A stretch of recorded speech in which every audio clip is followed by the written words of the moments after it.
Welcome to my channel online GS by Diwakar. तो यहाँ पे देखिए हम लोग जो आपका बिहार का पीजीटी हुआ है उसका सेकंड जो प्रोविजनल आंसर की है वो आ चुकी है। ठीक है, उसी को डिफाइन करके हमने जो है आपको एक प्रोवाइड कराया था वीडियो, जिसमें हम लोगों ने बात कराया किस चीज़ का कि कौन कौन से प्रश्न में उन्होंने परिवर्तन करे हैं। तो लगभग 15 से 17 प्रश्नों में चेंज करा गया है। ठीक, और इन 15 से 17 में लगभग 12 प्रश्न आपके जो है केवल भूगोल में बदले गए हैं। अब उन 12 प्रश्नों में कुछ ऐसे प्रश्न हैं जो बदले गए हैं, वो मान लीजिए सही हैं, जैसे आपके नवनियतिवाद या इससे संबंधित थे जो रुको जाओ नियतिवाद से, तो उसमें दोनों चीज़ें थी। जब आप एनसीईआरटी का मानव भूगोल का मूल सिद्धांत का पहला चैप्टर उठा के देखेंगे, वहाँ पे एक चीज़ मेंशन है, पर्यावरण निश्चयवाद। ठीक है, क्या मेंशन है? एक मेंशन है वहाँ पे पर्यावरण निश्चयवाद। अब पर्यावरण में निश्चयवाद में क्या है कि आपका नवनियतिवाद स्पेशली आता है। इसके साथ साथ इसमें जो है स्टॉप एंड गो डिटर्मिनिज्म भी आप कह सकते हैं, लेकिन जो ज़्यादा सटीक होगा इसका उत्तर होगा नवनियतिवाद। ठीक है, नवनियतिवाद या निश्चयवाद, और इसी को नियो डिटर्मिनिज्म भी कहते हैं या स्टॉप एंड गो डिटर्मिनिज्म भी कहते हैं। तो उस आधार पर कुछ प्रश्नों को दिया गया था। यहाँ हमने क्या किया है कि कुछ ऐसे प्रश्न जिनके प्रूफ एनसीईआरटी में डायरेक्ट मिल गए उसको मैं यहाँ पे लगा दिया हूँ। इसका साक्ष्य भी मैं आपको जो प्रोवाइड करा दूँगा, और आप हमें व्हाट्सअप कर लीजिएगा इस नंबर पे। ठीक है, साक्ष्य का पूरा PDF वहाँ पे है, तो वो मैं आपको एक साथ भेज दूँगा। इस पर कोशिश करिए व्हाट्सअप करने का प्लीज़ केवल, क्योंकि ढेर सारे लोगों के यहाँ पे कॉल या मैसेज आते ही रहते हैं, तो व्हाट्सअप करिएगा, ज़्यादा सही है। इसके अलावा आप हमारे ऐप को भी डाउनलोड कर सकते हैं, GS बाय दिवाकर करके है। तो यहाँ पे आपका UGC नेट JRF जो जून 2024 है, इसके अलावा TGT PGT असिस्टेंट प्रोफेसर के भी टेस्ट सीरीज के साथ पूरा कोर्स भी अवेलेबल है। तो यहाँ पे देखिए जो रेलवे प्रणाली वाला, अब यही जो है NCERT में आप जाएंगे तो 16 दिया है। ठीक, और जो अपडेटेड NCERT उसकी मैं बात कर रहा हूँ 16 दिया है, लेकिन यही आप इंडियन रेलवे की वेबसाइट से ओपन करेंगे। ठीक है, जो इंडियन रेलवे की वेबसाइट है वहाँ से आप इसको देखिएगा तो वहाँ पे आपको मिल जाएगा ये 17। वैसे अभी वर्तमान में ये हो गया 19, लेकिन ये 17 2007 का डेटा है। लेकिन जो इंडियन रेलवे की जोनल वेबसाइट है वहाँ पे 2023 का लेटेस्ट और अपडेटेड डेटा है, जो मार्च 2023 तक अपडेटेड है, उसको भी हमने यहाँ पे इंक्लूड करा है, उसका भी साक्ष्य देंगे। देखिए आर्मेनिया का जो है, जो NCERT में साक्ष्य तो मुझे नहीं दिख रहा था, लेकिन 6 से 8 तक NCERT या SCERT में आप लोग एक बार चेक कर लीजिएगा, जिनके पास बिहार की SCERT हो, क्योंकि वहाँ पे हो सकता है कि 6 to 10 वाले में कहीं न कहीं ये देश से संबंधित दिया है। जैसे एशिया महाद्वीप वाला जो दिया है उसको आप देख लीजिएगा, एशिया ये आपका SCERT में है। ठीक है, आई थिंक ये 6 से 8 में ही मिल जाएगा। तो एशिया वाला जो देश है, एशिया में आपका आर्मेनिया आता है, उसको आप लोग एक बार देख लीजिएगा उसमें क्या दिया है। हालांकि जो नॉर्मल आप पढ़े होंगे अगर, तो ये यहाँ पे क्या है कि आर्मेनिया नाट है एक। तो आर्मेनिया नाट में क्या है कि आपका पोंटिक श्रेणी भी है, टॉरस भी है, एल्बुर्ज भी है। ठीक है, ये इनका जंक्शन होता है, तो ये पर्वतीय नाट भी है और कंट्री भी है। ठीक है, जिसे आप एक आर्मेनिया का पठार भी आपने पढ़ा होगा। तो इस आधार पे ये दोनों यहाँ पे होने चाहिए थे, लेकिन जो फाइनल में प्रोविजनल सेकंड दिया उसमें देश केवल मान लिया है। ठीक है, धारा किससे प्रभावित नहीं होती है, तो ये भी हमने ऐड किया यहाँ पे। तो ये खारापन जो है दूसरा दिया है, लेकिन यहाँ पे देखिए धारा का जो को प्रभाव नहीं पड़ता है चंद्रमा से की आकर्षण शक्तियों से, तो ये हमने पहले ही बताया। जयपुर वाला भी हमने यहाँ पे साक्ष्य ऐड कर दिया है, जयपुर भी आपको दिखा दे रहे हैं। तो चलिए अब देखिए यहाँ पे आपको कब तक जो है ये आप ऑब्जेक्शन कर सकते हैं। तो यहाँ पे देखिए 20/11 से आयोग की वेबसाइट पर उपलब्ध रहेंगे, और ये उम्मीदवारों द्वारा सूचित किया जाता है कि वे द्वितीय बहुविध मिलान करके जो है ये सीरीज यहाँ पे है।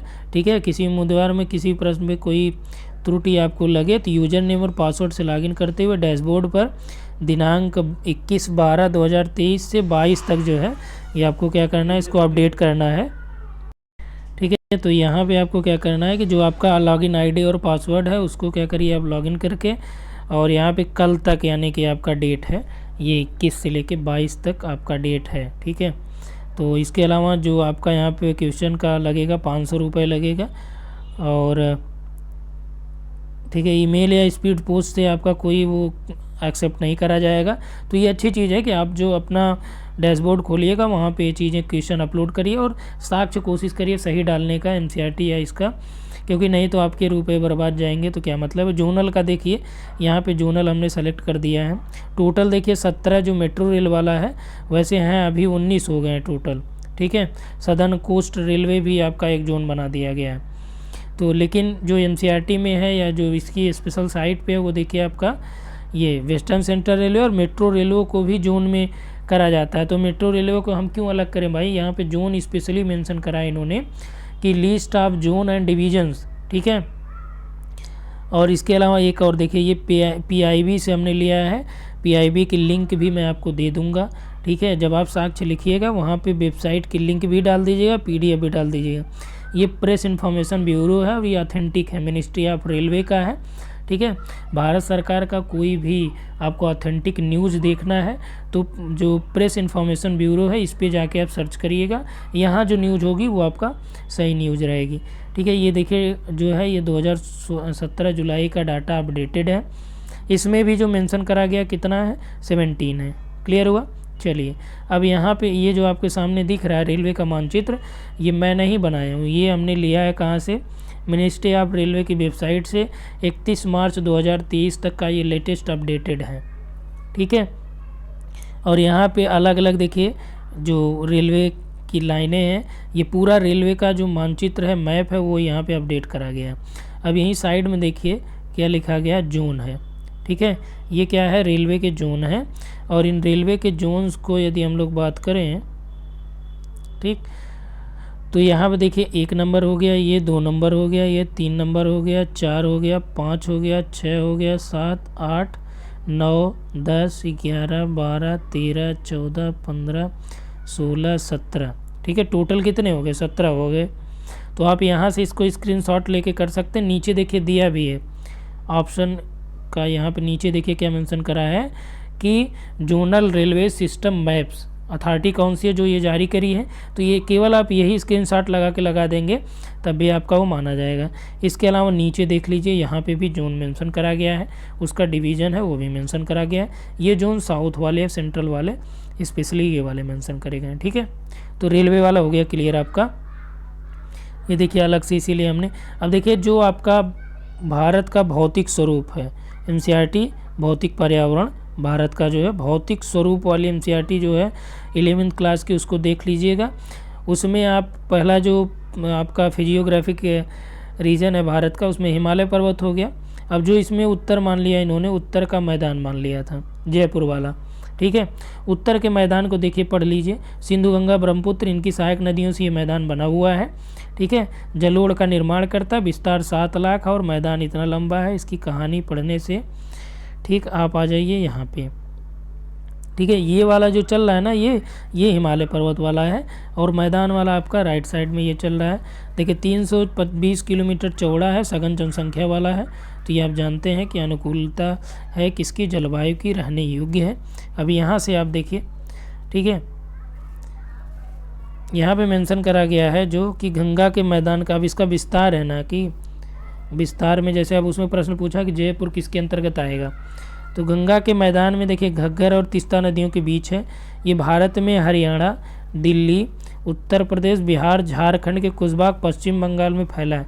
कहीं यहाँ पे राजस्थान का नाम आया नहीं आया, तो इसलिए आपका उत्तर का जो मैदान दिया ये गलत हो जाएगा, ठीक है। अब यहाँ पे ये आप पूरा पढ़ लीजिएगा एनसीईआरटी से। देखिए भारत का भौतिक स्वरूप एनसीईआरटी पेज नंबर 11, और उसका जो लेटेस्ट जो है आपका ये 2023-24 का जो लेटेस्ट है उसी से हमने ये दिया है आपको। कहीं भी आपको यहाँ पे राजस्थान का नाम नहीं मिलेगा। प्रायद्वीपीय पठार में आ जाएंगे, तो प्रायद्वीपीय पठार को बेसिकली 2 पार्ट में डिवाइड करते हैं हम लोग। एक आपका होता है मध्यवर्ती उच्च भूमि, एक का डेक्कन प्लेट्यू, ठीक है। यहाँ पे पढ़ लीजिएगा। अब देखिए दिया है कि नर्मदा नदी के उत्तर में, ठीक, प्रायद्वीपीय पठार का वह भाग जो कि मालवा के पठार के अधिकतर भागों पर फैला है, उसे हम लोग क्या बोलते हैं, मध्यवर्ती उच्च भूमि के नाम से जानते हैं। विंध्य श्रृंखला दक्षिण में सतपुड़ा श्रृंखला तथा उत्तर पश्चिम में अरावली से घिरी हुई है और पश्चिम में धीरे धीरे राजस्थान के बलुई और पथरीले मरुस्थल से मिल जाता है। इस क्षेत्र में बहने वाली जो नदियां हैं चंबल, सिंध, बेतवा, केन दक्षिण पश्चिम में से ये उत्तर पूर्व की तरफ बहती हैं। ठीक है, तो यहाँ से आप देखिए, हालांकि इसमें भी मेंशन नहीं करा है एग्जैक्ट कि जयपुर कहाँ पे है, लेकिन अब अरावली की बात आई है और उत्तर पश्चिम क्षेत्र की बात कर रहा है, तो उत्तर के मैदान से ज़्यादा सही उत्तर आपका क्या होगा, प्रायद्वीपीय पठार का होगा। समझ रहे हैं। इसके अलावा आप लोग भी चेक कर लीजिएगा, अगर आपको कहीं और मिल जाए, जैसे SCERT में भी आप देख लीजिएगा, अगर कहीं ऐसा मिल जाता है तो ज़रूर इन्फॉर्म करिएगा। हालांकि जो उत्तर का मैदान है उसमें उसका कोई भी भाग राजस्थान में नहीं पाया जाता है। ठीक है, मध्यवर्ती उच्चभूमि चौड़ी है लेकिन पूर्ण संकीर्ण है। इस पठार के पूर्वी विस्तार जो स्थानीय रूप से बुंदेलखंड, बघेलखंड के नाम से भी जानते हैं हम लोग, दामोदर नदी का अपवाही छोटा नागपुर पठार भी इसमें शामिल करा गया है। ठीक है, इसके बाद देखिए यहाँ पे है आपका मरुस्थल, अर्धचंद्राकार पेटी,